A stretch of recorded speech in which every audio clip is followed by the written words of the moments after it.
PowerPoint.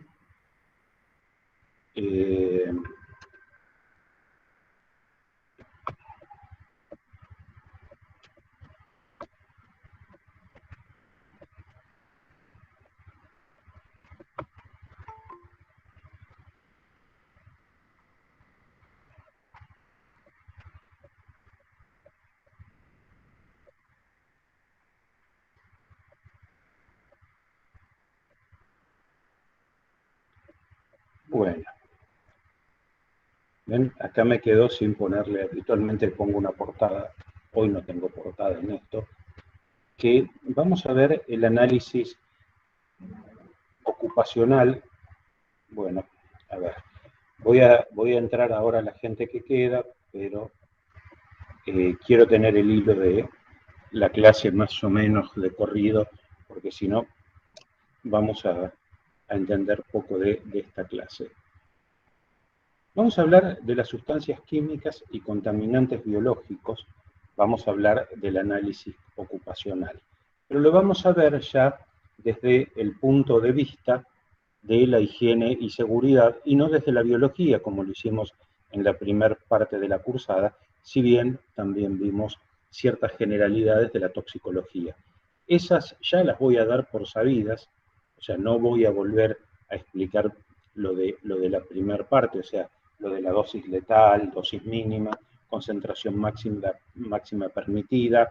Bueno, estas cosas ya están sabidas. Entonces, vamos a entrar de movida en las sustancias que hay y las principales sustancias que vamos a ver, porque si vemos el listado, los listados son grandes y hay muchas, ¿no?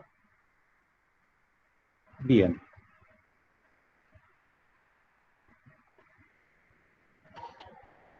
Nos vamos a centrar en las sustancias químicas y en los agentes tóxicos.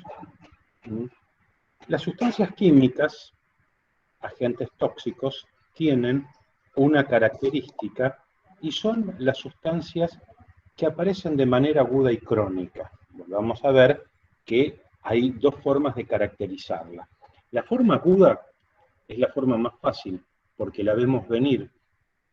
Si bien es la menos deseable, porque acá la forma aguda se manifiesta a través de un accidente de trabajo, porque salvo un detalle muy fortuito, es accidental, la forma aguda, la forma crónica no, son exposiciones reiteradas a un determinado tóxico o a un agente. La aguda la solucionamos de inmediato. Que sea aguda no significa que sea simple, puede morirse el trabajador o la trabajadora en ese momento.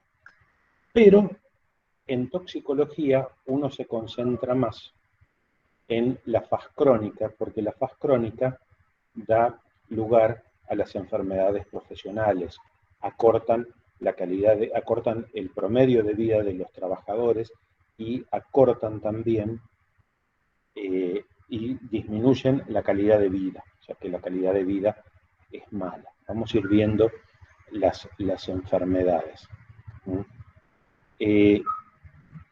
Cuando la enfermedad se desarrolla, es difícil que pueda curarse ad íntegrum.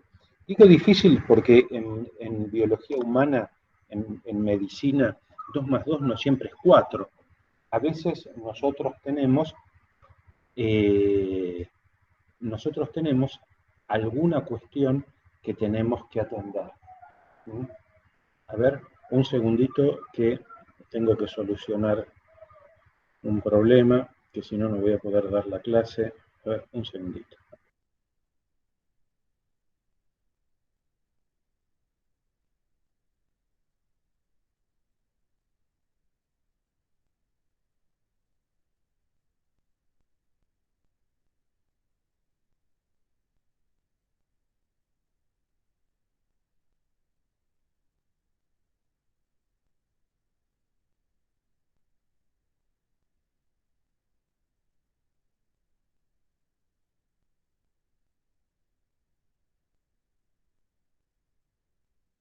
Bueno, discúlpenme, pero ya estoy acá de nuevo.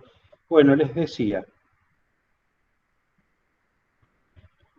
es difícil que se pueda curar ad integrum una enfermedad causada por un agente tóxico que está causada a largo plazo. Piensen en todos los mecanismos de toxicidad que hablamos a nivel biológico en la primera parte y ahora lo estamos viendo en la práctica. Hay algunos, la vía aérea es la más impactada por los agentes químicos y por los tóxicos. La otra que habíamos visto puede ser la digestiva. Muchas veces la respiratoria y la digestiva confluyen porque tienen en su punto medio, tienen la vía respiratoria superior y la laringe, la tráquea, el esófago. Entonces, los que se respiran pueden mezclarse con la saliva, ser digeridos y tener problemas también en el aparato digestivo. Aparte del metabolismo que siempre se da en el hígado, que se da en los tóxicos, ¿no? Entonces, pueden dañar muchos órganos a largo plazo. Puede haber efectos inmediatos, que son los que nos hacen que tengamos que estar alerta.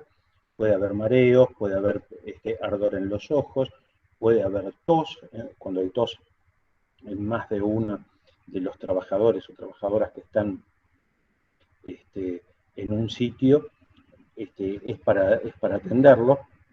Entonces, puede haber cuestiones de sensibilidad que hagan que tengamos que estar atentos en estas cuestiones, ¿no?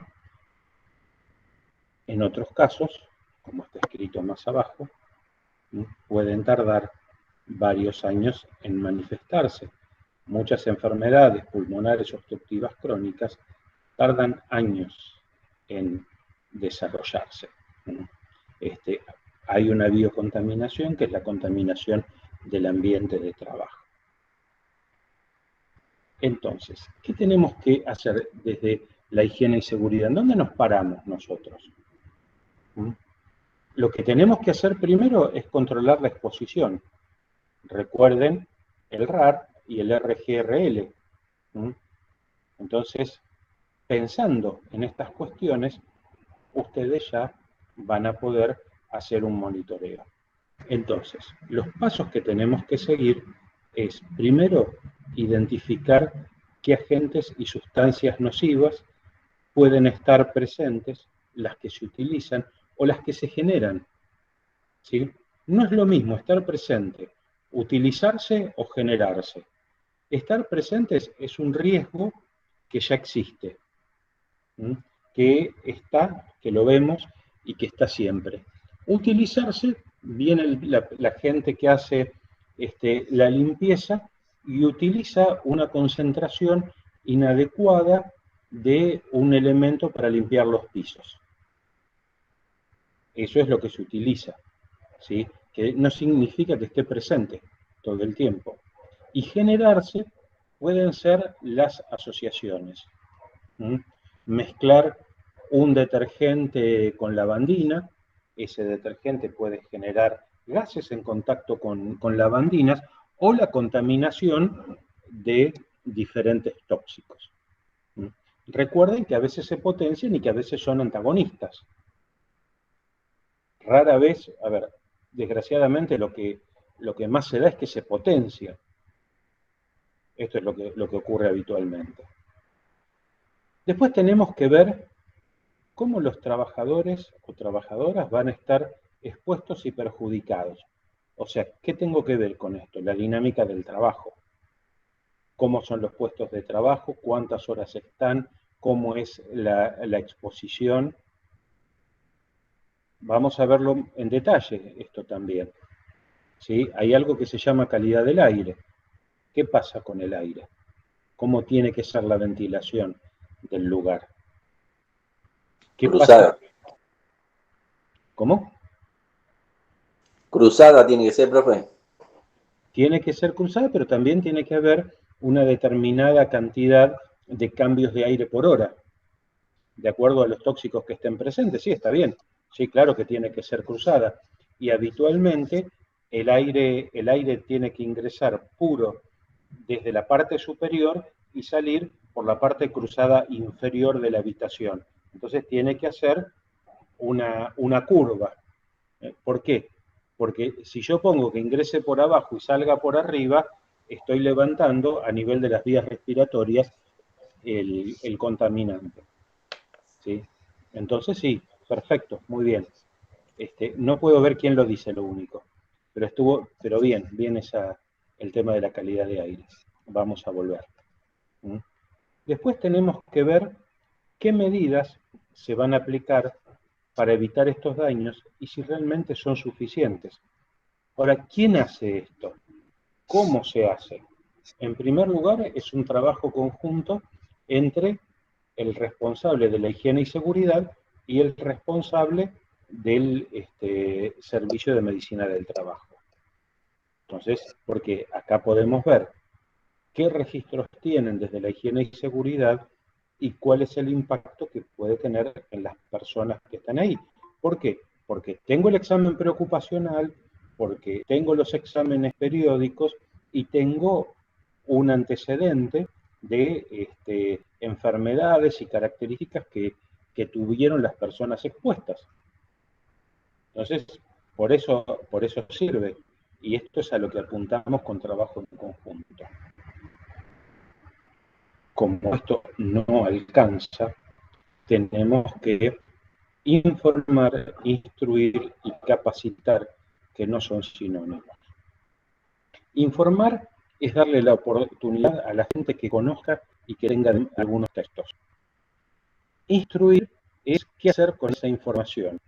Y capacitar es ya aprender, internalizar y hacer una evaluación teórico-práctica de este conocimiento que se le brinda a los trabajadores. Y por último, ¿cómo vamos a vigilar la salud de los trabajadores? ¿Qué vamos a hacer con los trabajadores? ¿Cómo los vigilamos? Bien, volvemos a repasar. El contaminante químico es un contaminante que en estado físico permite que al entrar en contacto con un individuo, con una persona, se absorba por el organismo. ¿Cómo se absorbe? Ya lo saben.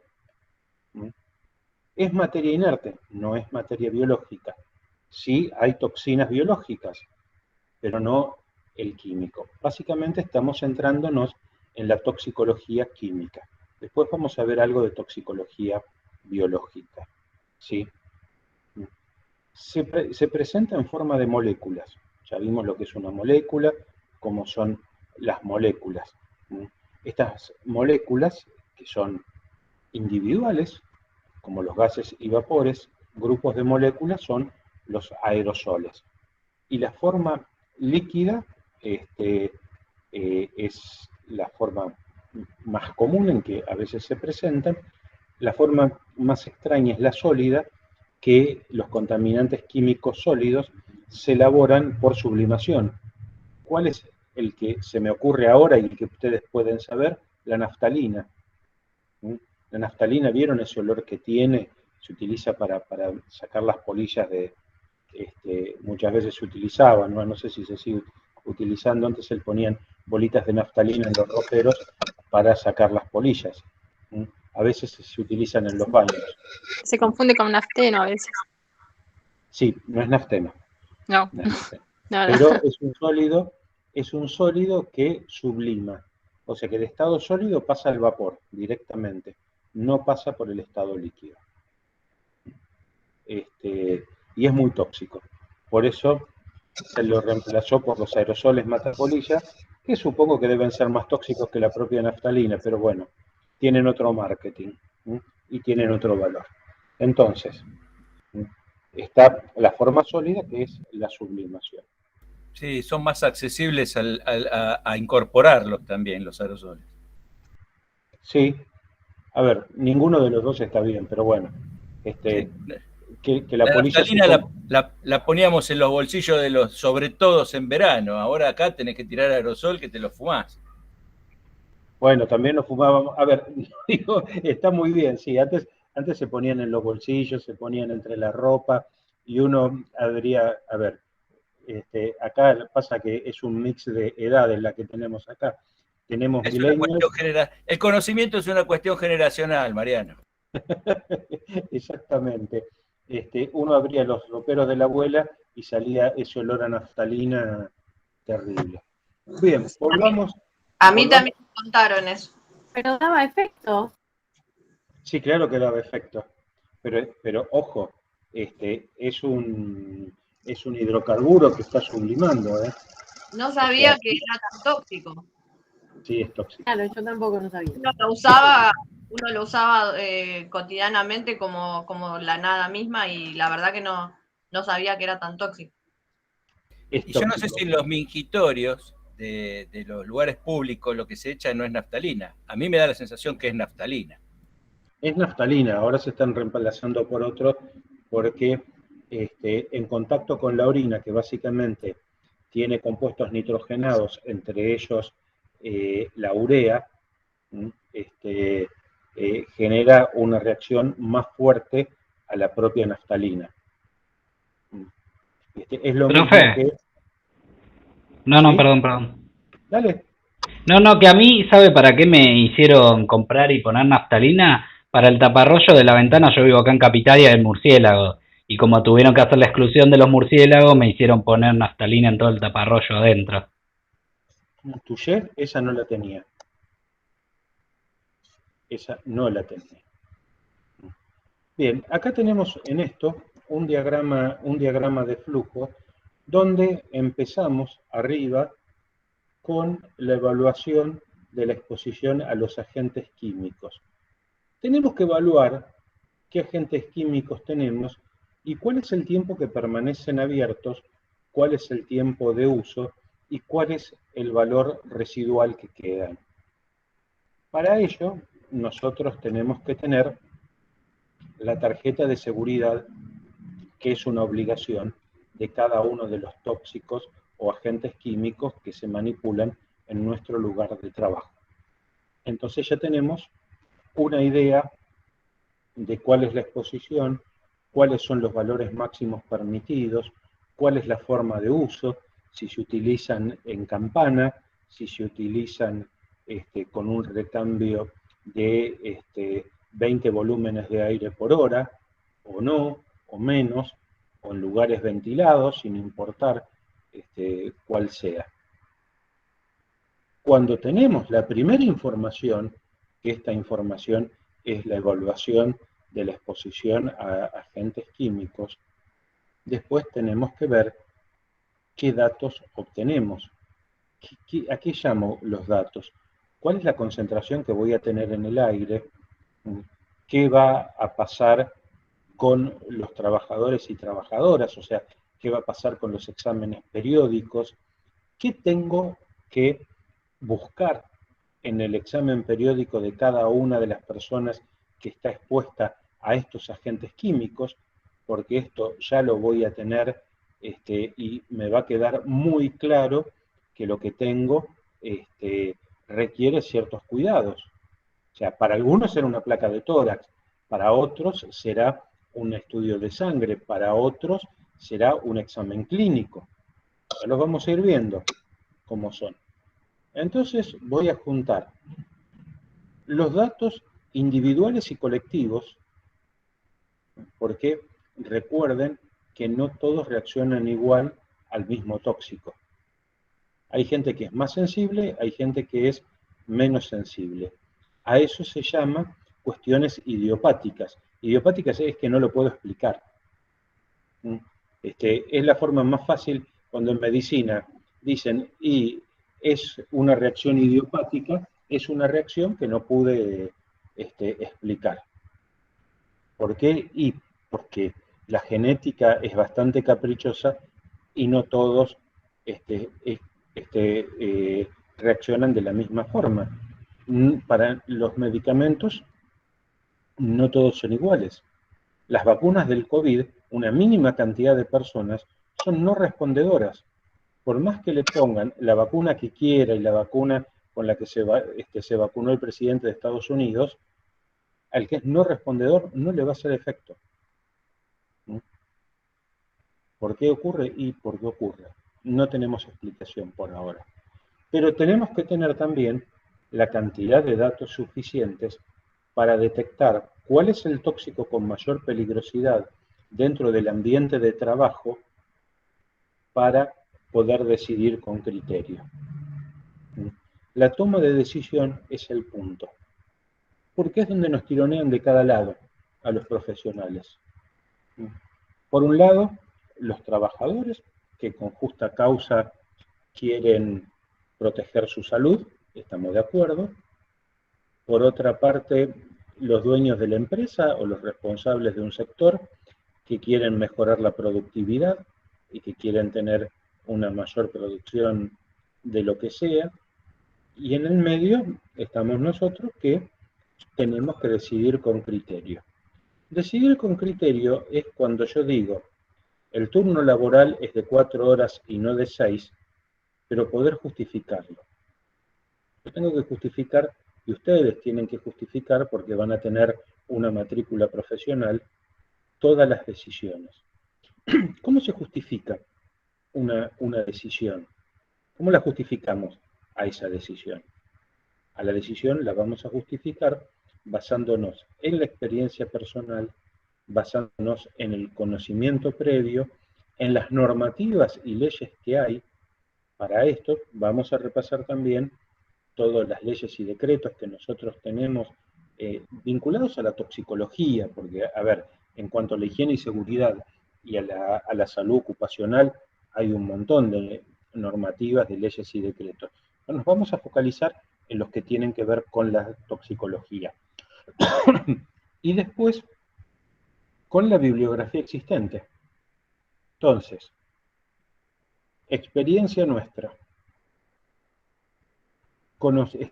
Nos basamos en la normativa, en los datos obtenidos, ya sea por la evaluación y por la obtención de datos suficientes, y en la bibliografía existente.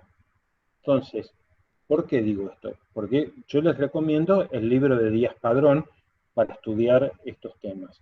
Ahora, ustedes me dicen, sí, pero en la enciclopedia de la OIT dice tal cosa y refutan a Díaz Padrón en este punto. Es válido, está bien.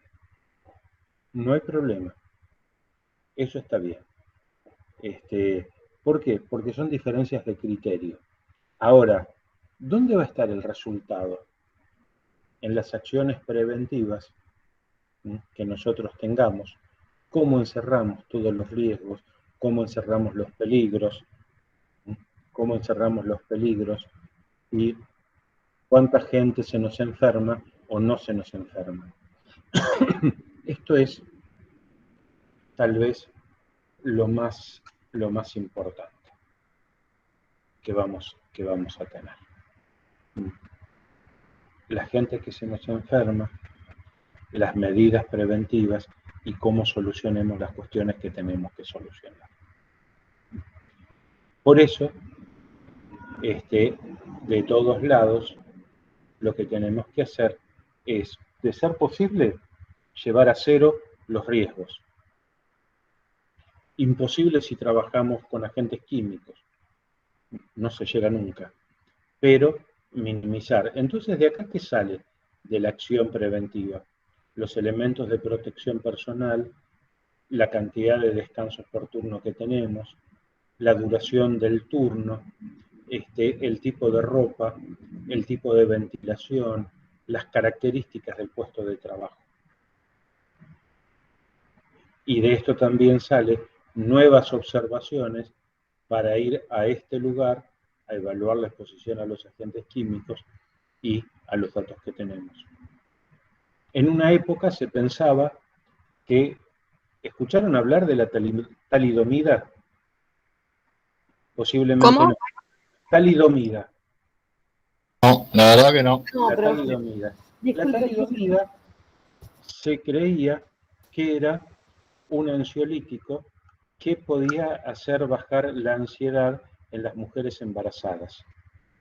En Norteamérica, en Estados Unidos, en la década del 50, se recetó como pasto y la enorme cantidad de chicos nacieron con efectos teratogénicos, o sea, genéticamente sanos, pero expuestos a un tóxico como la talidomida, nacieron con malformaciones muy graves. O sea, con un brazo embrionario, el brazo más cortito, que los dedos le aparecen a 5 o 10 centímetros del hombro. Entonces, con ese tipo de malformaciones. ¿Por qué? Porque no se contaba con datos suficientes ni con la evaluación de exposición. Y la ética, bien, gracias, porque no se experimenta con mujeres embarazadas. Eso va de suyo, pero bueno. Qué horror, aparte de eso, o sea, ¿por qué una mujer embarazada necesitaría tantos ansiolíticos? O sea, no creo que sea un mundo de personas que necesite tanto ansiolítico. Terrible. Bueno, hay personas y personas, hay mujeres y mujeres. Entonces, en Estados Unidos, en la década del 50, al embarazo se lo tomaba como una enfermedad y se lo trató como una enfermedad. Ahora, a la luz del conocimiento, es una aberración, pero en ese momento estaba bien. En ese momento estaba bien. Qué locura. Sí.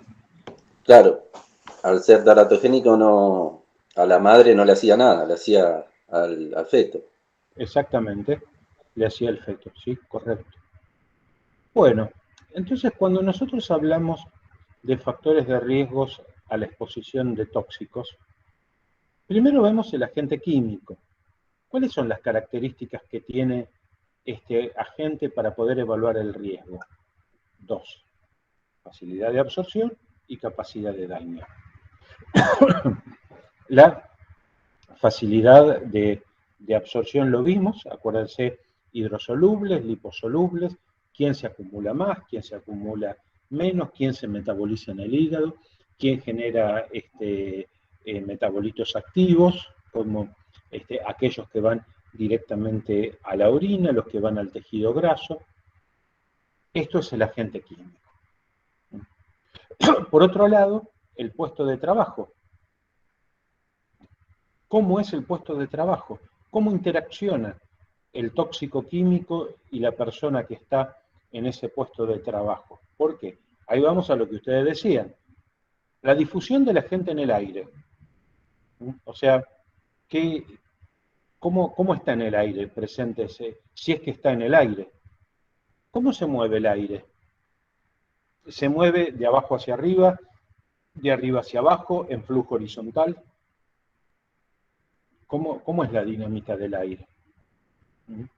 En la Antártida, una de las cosas que se daba era en los buques, como estaba todo muy cerrado por el frío, cómo era la ventilación de los buques, y se veía, este es un estudio que hicieron los norteamericanos, que pusieron talco en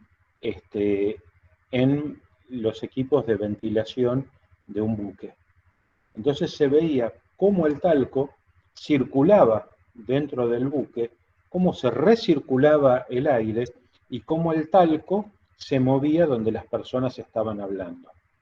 Obviamente todo simulado y el buque no estaba en navegación. Entonces ahí se ve realmente cómo son los movimientos del aire. ¿Estamos seguros que sabemos cómo son los movimientos del aire en nuestra casa? No, no lo sabemos. Profe, ¿pero ahí el talco no trae otras afecciones pulmonares? Por eso no había nadie, por eso el buque se hizo de manera experimental, se filmó y la gente estaba con máscara. Sí, se podía ver en los ambientes, antes cuando se podía fumar, cómo el aire ondulaba por toda la habitación, por el humo del cigarrillo. Y en algunos momentos, con determinado tipo de rayos de luz, se puede ver el movimiento de las partículas, lo que se llama el movimiento browniano que tienen las partículas en suspensión. Vivimos con partículas en suspensión. El tema es cuánto las toleramos o cuánto no. ¿Cómo también dice el movimiento del aire libre? Profe, no escuché, justo se me sacó de la clase el internet. Ajá. El movimiento browniano, el movimiento de las partículas en suspensión, cómo es, sobre todo en momentos de reposo. Siempre hay partículas en suspensión. A veces cuando ustedes están, sobre todo a la mañana o a la tarde, que entran esos rayos de luz en algunas habitaciones, ustedes pueden ver las partículas que hay en suspensión. Esas son macropartículas que quedan en la vía aérea superior. Sí. Por eso es tan importante el movimiento del aire. Entonces, profe, disculpe, quiere decir que el aire no tiene un sentido fijo, o sea, circula, va, viene de un lugar a otro, o sea, como para dar una respuesta a lo que usted preguntó, ¿qué movimiento tiene el aire? El aire siempre, a ver, el aire rara vez, te diría casi nunca, a ver, no puedo decir el 100%, pero te diría en un 90% es imposible que esté fijo. Claro, claro. El aire se desplaza. A ver, es una de las cosas que a veces cuesta y cuesta mucho en la clase que es higiene y seguridad en ambiente extremo. Entender cómo son los movimientos del aire a gran escala. Cuando ustedes escuchan en televisión masa de aire frío que se desplaza hacia el norte, una masa de aire frío es una masa de aire que tiene una densidad, el aire tiene una densidad, el aire tiene un tipo de humedad, el aire tiene un peso y el aire tiene un movimiento. Entonces pueden ser de 5 kilómetros en altura y el frente ser de 500 kilómetros. Esas son las masas de aire que se van desplazando. Después puede haber parcelas de aire. Las parcelas de aire son más regionales, son fenómenos del tipo local, en donde, a ver, para que entiendan, una parcela de aire sería un globo aerostático que yo prendo fuego, hago que el calor provoque una separación de las partículas, el aire es menos denso, o sea, es menos pesado, porque los gases se distienden con el calor, lo capta el globo y hace que el globo suba. Pero el globo es aire que flota en el aire. Y el aire se calienta, tiene calor. La temperatura es eso. ¿Qué mide el termómetro que tenemos en el patio de casa? ¿Qué mide? El calor del aire. Entonces, estas son las cuestiones que hay que tener en cuenta cuando hablamos de los movimientos del aire y la calidad del aire. ¿Y que hay partículas en suspensión? A ver, a mí me ocurre que hay veces, a lo mejor a algunos les ocurre, que tienen ataques de estornudo, y puede ser un alergeno, un sensibilizante. Entonces, pero uno no lo ve, no lo presiente, no lo sabe. La calidad del aire es un tema interesantísimo para estudiar y para seguir viéndolo, sobre todo en la toxicología. Por eso la vía aérea es tan sensible. Y cuanto más chicas son las partículas, más rápido van a impactar en el pulmón de los y las trabajadoras. Ahí va de lleno. Sí. Profe. Sí.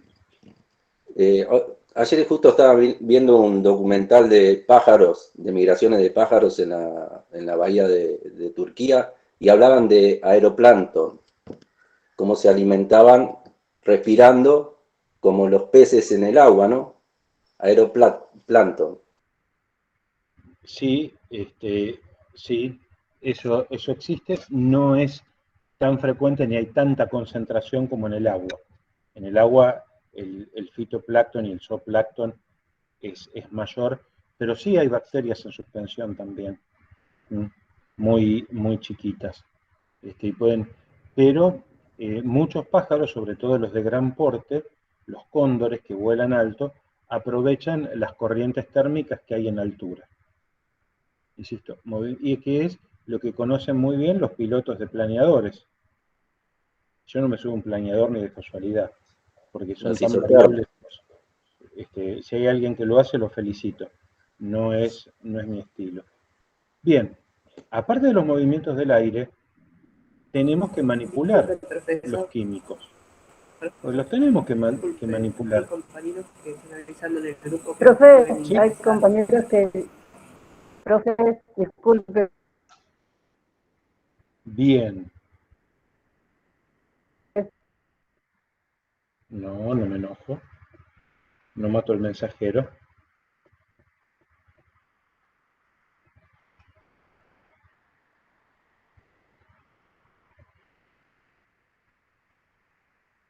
Bueno, les decía. En el puesto de trabajo... bueno.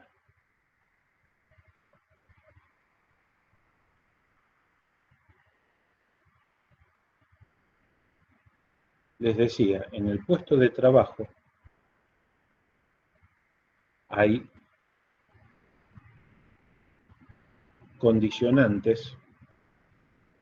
Bueno, voy a ir, esta es la última, la tercera es la vencida.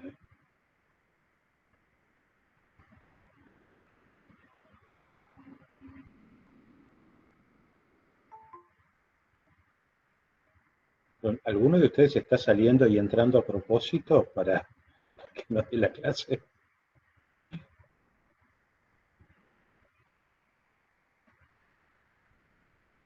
Bueno, les decía, también hay que manipular los químicos. ¿Dónde manipulamos químicos? En todos lados. A ver, al agarrar un limpiapisos y yo lavar el piso de mi casa, o agarrar un detergente, o agarrar lavandina para desinfectar una superficie en el laboratorio donde estoy trabajando, estoy manipulando químicos.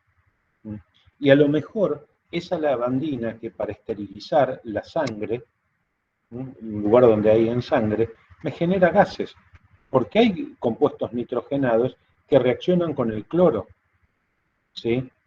Reaccionan con el hipoclorito, sobre todo con el cloro, separando el sodio del cloro, y el cloro volatiliza, a lo mejor en otro compuesto. Pero una de las condiciones cuando se contamina con sangre un piso, creo que lo hablé con ustedes, hay que esperar 20 minutos, si es una cantidad de sangre muy grande, o sea, una bolsa de sangre se cayó, se estampó y se rompió, hay que esperar 20 minutos.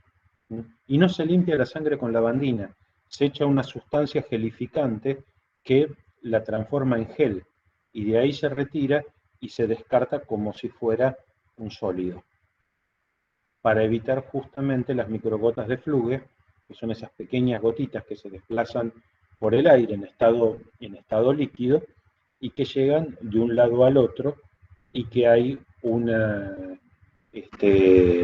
una posibilidad de tóxico importante, porque hay virus muy chicos, como el virus de la hepatitis B, que podría volatilizarse. Es muy raro, pero podría volatilizarse. ¿A qué viene todo este cuento? A la manipulación y proceso industrial. Nosotros siempre vamos a estar manipulando químicos. Y en el trabajo, a lo mejor esos químicos son más complejos, mucho más complejos. ¿Cómo movemos los químicos? ¿Cómo movemos el uso de los químicos? ¿Dónde está el foco y dónde está el individuo? ¿A dónde coloco yo a la persona que va a manipular estos químicos? ¿Cerca? ¿Lo pongo lejos? Bueno, para eso hay determinado tipo de normas de almacenamiento, y que esas normas de almacenamiento están en la hoja de seguridad que ustedes tienen que exigir en cada agente químico que manipula. Hablamos del aire, pero también otro punto del puesto de trabajo es si hay contacto con la piel de la persona que está manipulando los químicos. Si hay contacto con la piel, bien, ahí ya tenemos un problema. Lo vamos a ver. En esta clase lo vamos a ver. Y lo otro es la característica de la persona que está. ¿Qué hábitos tiene? O sea, ¿qué lo hace diferente a él del resto de los compañeros de trabajo, a él o a ella? ¿Qué los hace diferentes en el mismo puesto del trabajo? Acá, por ejemplo, me ponen embarazo, pero puede ser una gripe, algo temporal. Un problema respiratorio, algo crónico que puede ser la sensibilización pulmonar o la sensibilización dérmica. Y lo que yo les decía, idiopático, es cuando no lo puedo explicar, pero esa persona se enferma más que el resto de los compañeros. Y por más que tengamos el premio Nobel de la medicina del trabajo, no lo podemos entender y no podemos saber por qué es más susceptible esta persona a un daño que su compañero de trabajo que hace exactamente lo mismo. Y ni hablar... Sencillo de explicar, la variabilidad biológica. Sí, pero para ponerle ese rótulo, y vos decís que es eso, académicamente te pueden salir a tirar ladrillos por la cabeza. O sea, sí, lo podés explicar por eso. No todas las personas se enferman al mismo tiempo ni de la misma manera. No todos somos iguales. Hay personas más alérgicas que otras que nunca se lo declararon. Es correcto lo que vos decís, pero para llegar a esa aseveración tenés que haber estudiado muy bien a tu paciente para estar seguro que es una cuestión idiopática. O sea, esto lo veíamos mucho cuando estudiábamos medicina. Cuando tenés que llegar a lo más banal, a decir que un dolor de cabeza es por estrés, antes tenés que evaluar desde lo más grave a lo menos grave. Entonces no te comes patologías. Sí, por supuesto, eso claramente que hay que estudiarlo perfectamente a todos por igual y en base a eso se descarta qué puede ser y qué no puede ser. Perfecto, ese pensamiento tuyo es el pensamiento científico. O sea, el ir descartando hasta saber que, bueno, que no lo podés explicar. Pero en el medio te genera una serie de situaciones, porque vos decís, a lo mejor hubo una variabilidad en los movimientos del aire, al que se enferma lo ubicamos justo abajo de la salida del aire acondicionado y el otro está 5 metros por fuera. Entonces a lo mejor lo que cambia es el ingreso de aire. Estoy diciendo una pavada, ¿no? Eso. Sí, estamos de acuerdo en eso, sí. ¿En que digo pavadas? También, no, mentira. También, bien. Bueno, estas son diferentes susceptibilidades, ¿no? Exactamente. ¿Cómo son las susceptibilidades? Entonces, una de las cosas que tenemos es la identificación de riesgo. Para eso tenemos que tener un registro de riesgos del personal expuesto. Y esto ya estamos entrando en el 698 del 96, que es donde habla de las sustancias cancerígenas. Acá ya hablamos directamente al riesgo de cáncer, que no es muy distinto a los contaminantes que hay. Entonces, ¿para qué nos sirve el registro de riesgo de personal expuestos? En primer lugar, para la carrera laboral y tener idea de a qué agentes estuvo expuesto a lo largo de su vida. Porque esto a lo mejor puede tener una enfermedad profesional después de jubilado o jubilada. Entonces, la carrera laboral tiene un tema que es importante. El otro punto es detectar si la persona está expuesta o estuvo expuesta durante la vida laboral a un agente de riesgo que cause o no una enfermedad profesional. A lo mejor no la causa, y en ese momento no está declarada la enfermedad como profesional, pero después sí. Entonces, es importante saber todo riesgo, insisto, ya sea causante de una enfermedad profesional o no. Y también esto me puede servir para cuando yo hago estudios retrospectivos, me puede servir para saber si la enfermedad, me puede servir para saber si la enfermedad es nueva, porque ahora sí estoy en condiciones de saber que hay una nueva enfermedad profesional asociando dos tóxicos que antes no sabía que se podían asociar y causar un daño. De pronto aparece esto. Entonces, sí me sirve para, de retrospectiva, poder hacer estudios a futuro. Entonces, si al estar expuesto, digo, un ejemplo, al detergente y al hipoclorito de sodio, 90 trabajadores de mi empresa desarrollan una enfermedad obstructiva crónica a partir de los 70 años de edad, y yo voy a estudiar porque lo tengo en el registro y voy a ver si eso no está provocando una sensibilización, una bronquitis crónica en los trabajadores que siguen expuestos. Pero ya en estos no puedo solucionar que tengan un EPOC, que tengan una enfermedad obstructiva crónica. ¿Quiénes son? ¿A quiénes están obligados a llevar este registro? Son los empresarios, o sea, los empleadores, con el número de quit de la empresa. En el caso de los que tengan ART, la ART se encarga de inscribir el registro de agentes químicos, difenilos y cancerígenos en la Superintendencia de Riesgos de Trabajo. El autoasegurado lo hace directamente, pero siempre va asociado al quit de la empresa. Esto se hace también con el relevamiento general de riesgo laboral y con el relevamiento de exposición a agentes de riesgo. Ahí, pero siempre es la empresa la que tiene que denunciar a qué tóxicos expone a los trabajadores y trabajadoras. Entonces, se hace un mapa de riesgo por establecimiento que el conjunto de mapa de riesgo por establecimiento da el mapa de riesgo país. Entonces, este mapa de riesgo por establecimiento me va a permitir evaluar el riesgo de accidentes, el riesgo de enfermedades profesionales en cada una de las actividades. Entonces, tengo que hacer la declaración de agentes de riesgo, el DAR.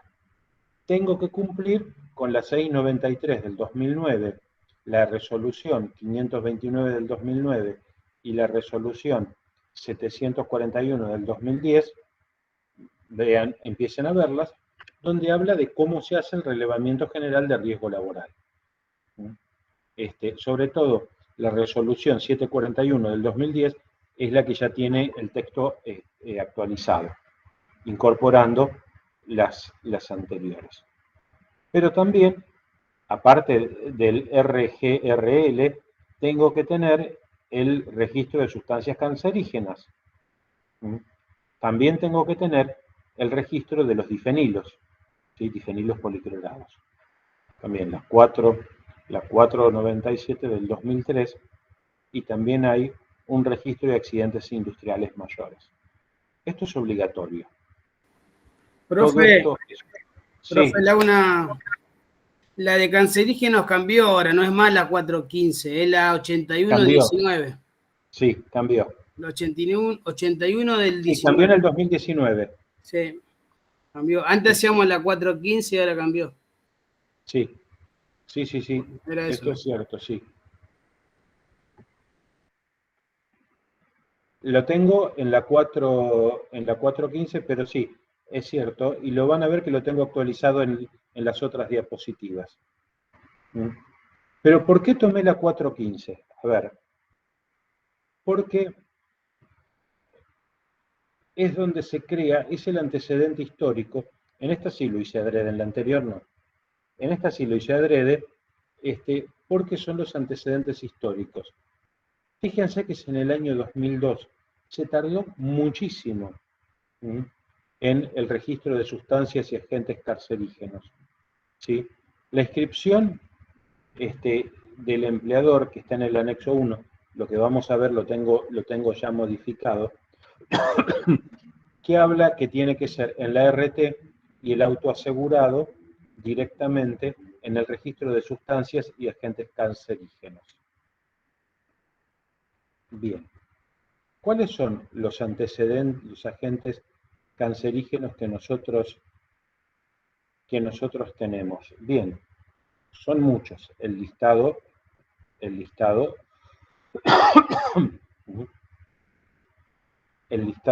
lo tenemos con el número ESOP y el CAS. El CAS es el Chemical Abstract Survey, que es de la Asociación Americana de Químicos, que le da un valor y que tiene el mayor banco de datos respecto a los agentes cancerígenos y agentes químicos que hay. El ESOP, eso ya lo vieron, ¿no? Me imagino. El ESOP es el número que le damos para poder codificarlo. Y esto es lo que va en el RAR y en el RGRL. Bien. Vamos a ver que tenemos asbestos, berilio, benceno, bifenilos policlorados. Hay, esto lo vamos a volver a ver más adelante. Hay muchos datos respecto a los bifenilos policlorados. El cadmio, el cloruro de vinilo, todo esto que está muy vinculado a la industria del ácido. Formaldehído se utiliza mucho en laboratorios, bueno, las minas, el coque, el níquel, el óxido de etileno, el pentaclorofenol. Estamos viendo los aceites minerales, esto también se utiliza mucho en las industrias ahora. El alquitrán de hulla ya casi no se utiliza. El cromo, gas mostaza, bueno, es un arma. El hematita, que sale de la minería subterránea. El radón, que es una radiación ionizante que es natural, es de a la que más estamos expuestos, la del radón. Azatoprima, esta azatoprima se utiliza mucho en el tratamiento del cáncer. La ciclofosfamida también. Humo de tabaco ajeno. Humo de tabaco ajeno. Fíjense que está codificado como un riesgo de cáncer. El humo de tabaco ajeno es, a ver, yo no fumo, cada tanto fumo un cigarro porque me gusta una vez cada 2 meses fumar un cigarro si estoy con amigos, pero lo hago al aire libre, porque el humo ajeno tengo que ser consciente que a la otra persona le puede provocar algún problema. Y ni hablar si hay un chico recién nacido o un chico cualquiera, no puedo fumar ni estar cerca, ni permitir que otra persona fume cerca. Bien. Las distintas variedades. Sí. No, como anécdota cuento. Me acuerdo que un día iba en el tren y antes de que se prohibiera, viste, fumaran sustancias, ahí había uno que estaba fumando, pero no, cigarrillo normal, y había un bebé y le estaban tirando todo el humo al lado, era increíble. Viste, como diciendo, y no te lo reconocen encima, ¿viste? No, y se enojan. Encima se enojan, sí. Vos le decís y se enojan. Bueno, y acá, entre los cancerígenos, fíjense que aparece la hepatitis B y la hepatitis C en su cronicidad porque llevan al cáncer de hígado. Y estamos viendo que el virus no llega a considerarse una sustancia viva, pero sí es una proteína biológica que tiene la capacidad de duplicarse. Y la hepatitis C es la que mayor riesgo tiene de cronificarse y de llegar al cáncer de hígado. La buena noticia es que ya hay fármacos que en su gran mayoría pueden curar la hepatitis C. Y después, bueno, están todas las radiaciones, pero ya fíjense que el ESOP cambió. el que empieza con 40 habla de químicos, el que empieza con 60 de riesgo biológico, el que empieza con 90 de riesgo físico, y el de 80 es el ergonómico. Bien. 60 biológico, ¿no? ¿Cómo? 60 biológico, ¿no? 60 biológicos, sí. ¿Podrías repetir el otro, profe? 60, después el otro. Ahora después se lo digo. 40 químicos. Sí. 40 químicos. 60 biológicos. ¿Sí? 80 ergonómico y 90 el de ionizantes, el físico.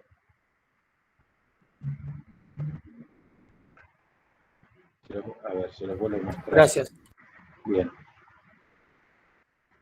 Bueno. Son 7:30. Descansamos 15 minutos y volvemos a seguir con esto que es un poco largo.